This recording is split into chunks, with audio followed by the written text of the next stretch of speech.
நட்டிப்பு அரக்கன். இதை பச்சை குழந்தையில இருந்து பெரிய ஆட்கள் முடிய பயங்கர வைரல் ஆச்சு. ஃபேமிலி ஆடியன்ஸ் ஃபுல்லா கேட்ச் பண்ணிட்டோம். ஸோ எனக்கு ரொம்ப சந்தோஷம். அதுவும் இல்லாம விஜய் டெலிவிஷன், ஜியோ ஹாட் ஸ்டாருமே நம்மளை வந்து பாத்தீங்கன்னா செல்ல பிள்ளையா தான் வச்சுக்கிட்டாங்கம்மா.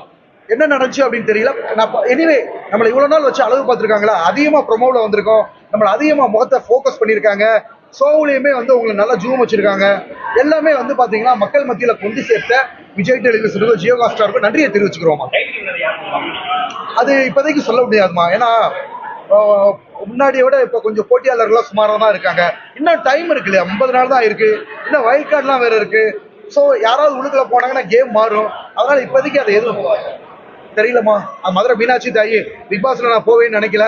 அந்த மதுரை மீனாட்சி தாயோட அருள்னால உள்ள போயிட்டோம். ஸோ அதே அருள் திருப்பி மீனாட்சி தாயோட அருள் கிடைச்சிச்சுன்னா கண்டிப்பா நிறைய பேர் வந்து பாத்தீங்கன்னா ஸோ திருப்பி ஒரு போகணும்னு மக்கள் வந்து கோரிக்கையை வச்சுக்கிட்டு இருக்காங்க. அந்த கோரிக்கையை நிறைவேறினா நம்ம நல்லபடியா பயன்படுத்திக்கிறோம்.